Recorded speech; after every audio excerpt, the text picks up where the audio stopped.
ጤና ይስጥልኝ ክቡራትና ክቡራን ተመልካቾቻችን እንደምን አረፈዳችሁ።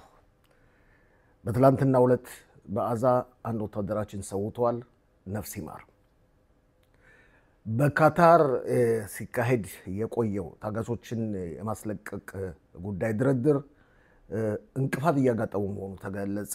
በዚህ ምክንያት የእስራኤል መከላከያ ኃይል በከፍተኛ ሁኔታ በአዛ ጥቃት ማድረጉን ቀጥሏል። ይህን በማስመልከትም የጦር ኃይሎች ኤታማዦር ሹም ሌፍተናንት ጀነራል ኢያል ዛሚር በትላንትናው ዕለት መግለጫ ሰጥተው ነበር። 5 ክፍለ ጦር በብዙ ሺህ የሚቆጠሩ ወታደሮች በአሁኑ ወቅት በአዛ ይገኛሉ። የታወቀው ከህብረተሰባችን አብራክ የወጣው የብሔራዊ ቡድናችን የእግር ኳስ ተጫዋች ጋዲ ክንዴ ከዚህ ዓለም በሞት ተለይቷል። በተወሰኑ ቀናት በጉበት ነቀርሳ ምክንያት ነው ከዚህ ዓለም በሞት የተለየው። ነፍስ ይማር። የቀብሩም ስነ ስርዓት ትላንት ምሽት ተፈጽሟል። በእስራኤል ከፍተኛ ሐዘን ነው።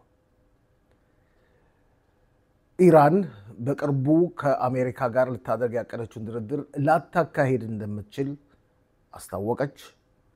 ይህ በዚህ እንዳለ የእስራኤል አየር ኃይል ኢራንን ለመደብደብ በከፍተኛ ዝግጅት ላይ መሆኑን የሲኤንኤን ቴሌቪዥን ጣቢያ ጠቁመዋል።